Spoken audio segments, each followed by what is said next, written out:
തട്ടിമുട്ടി ജയിച്ചു എന്ന് പറയില്ലേ, ആ ഒരു വാക്കാണ് ഇവിടെ ഏറ്റവും സ്യൂട്ടാവുക.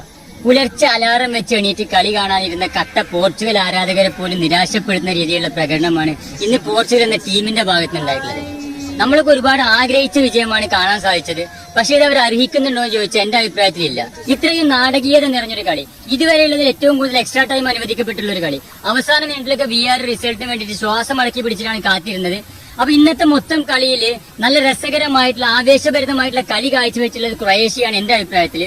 സത്യം പറഞ്ഞ പോർച്ചുഗലിന്റെ ഈ ഒരു കളി വെച്ചിട്ട് ഇന്ന് ജയിച്ചതിന് വലിയൊരു ഭാഗ്യമാണ്. അടുത്ത കളി എന്താവെന്ന് കണ്ടറിയണം. ഇന്നത്തെ കളിയിൽ ഓർത്തിരിക്കാവുന്ന 3 മൊമെന്റ്സ്: കളിയുടെ തുടക്കത്തിൽ ക്രിസ്ത്യാനോക്ക് ലഭിച്ച നല്ലൊരു ക്രോസ്, അതുപോലെ ക്രോസ് ബാർ തട്ടി മിസ്സായി പോയ ഗോൾ അറ്റംപ്റ്റ്, പിന്നെ രണ്ടാമത്തെ ഗോള്. മറ്റു സമയത്തൊക്കെ നമ്മൾ പഴയ ഫുട്ബോൾ ഗെയിം കാണുമ്പോൾ പോലെയായിരുന്നു.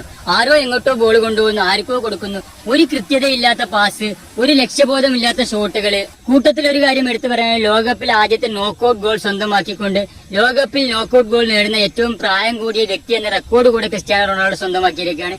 അപ്പൊ ഇനി പടത്തലവന് ഇതൊരു രാജകീയമായ മടക്കം തന്നെയായിരിക്കും ഈ ഒരു സീസണിൽ.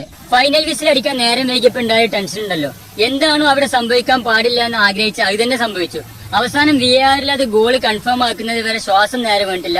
എന്തായാലും ഇപ്പൊ തൽക്കാലം കഷ്ടിച്ച് കയറി കൂടിയിട്ടുണ്ട്. ഇനി എന്താവെന്ന് കണ്ടറിയാം.